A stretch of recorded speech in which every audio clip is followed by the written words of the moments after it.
Thank you so much for joining me. I'm Jonathan Mills Patrick, and this is my 5th lesson in my series, What Investors Are Looking For. Just a quick recap for you.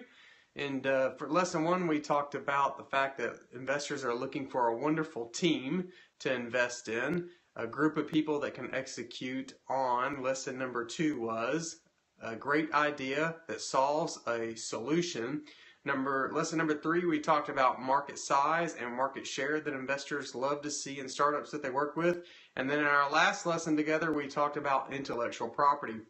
In today's lesson, number 5, I want to talk about barriers to entry. Now, to be completely fair, intellectual property is one of the biggest barriers to entry that you can have to keep competitors away. Let's talk about that for just a minute. What do we mean by barriers to entry? Well, these are things that will get in the way of your competitors entering a space that you are in or scaling faster in a space that you are in because you have a better solution to some of the things we're going to talk about. Additional barriers to entry are going to be things like economic risk, political risk, interest rate risk, all those different things that you may have heard about in some of your finance courses or economic courses.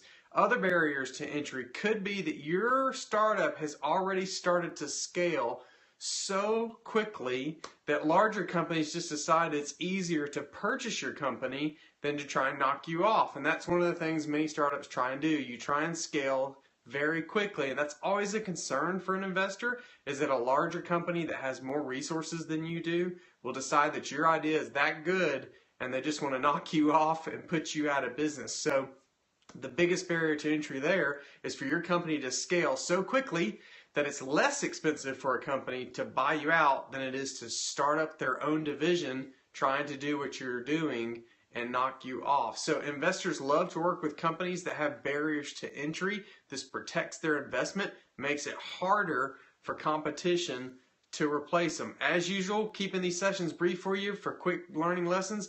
Be sure you stay tuned. Join me over at jonathanmillspatrick.com/events, and that'll give you the complete schedule for everything that's going on. Thanks a lot for joining me. Have a great night.